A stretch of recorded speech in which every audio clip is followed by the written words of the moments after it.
नमस्कार दोस्तों, यह कहानी है एक गरीब मजदूर की मदद। एक बार की बात है, एक बार एक अध्यापक एक संपन्न परिवार के शिष्य के साथ कहीं जा रहे थे। तो उस शिष्य को कुछ मजाक सूझी, क्योंकि उसको रास्ते में किसी गरीब मजदूर के जूते दिखाई दी। उसने अध्यापक से कहा, गुरुजी, अगर हम इन जूतों को छुपा दें तो कितना मजा आएगा।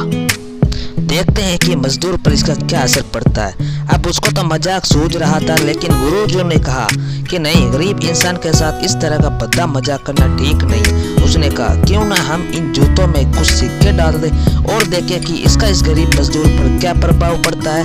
उन्होंने ऐसा ही किया।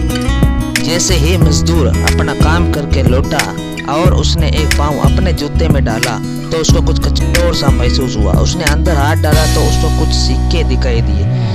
वह थोड़ा आश्चर्य में पड़ गया। आसपास किसी को देखा तो कोई भी दिखाई नहीं दिया। वापस उसने दूसरा पैर अपने जूते में डाला और वापस उसको उसमें कुछ सिक्के दिखाई दिए। अब दोनों जूतों के सिक्के को उसने अपने हाथों में रखा और प्रभु की तरफ इशारा किया। प्रभु, पता नहीं किस भले मनुष्य यह सिक्के मेरे जूतों में छुपाए, लेकिन जिसने भी छुपाए हैं उसको मेरी दुआ है, ताकि इन पैसों से मैं अपने बच्चों और अपनी पत्नी के लिए कुछ खाना और दवाइयाँ ला सकूंगा। और इतना बोलकर वह आगे चला गया। इस बात को शिष्य और अध्यापक दोनों सुन रहे थे। अब अध्यापक ने शिष्य से पूछा कि अब तुम मुझे बताओ कि तुम्हें कैसा महसूस हुआ, तुम्हारे पहले वाले मजाक या मेरा यह तरीका। तो उसने कहा कि गुरुजी, मैं आपसे क्षमा चाहता हूँ। अब मुझे समझ आ गया कि सच्ची खुशी किस चीज़ में है।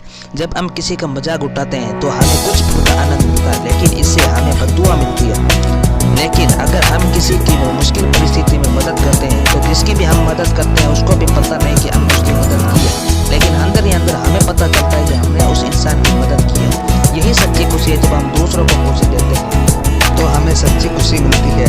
इसी तरह खुशियाँ बांटते रहिए, लोगों की मदद करते रहिए।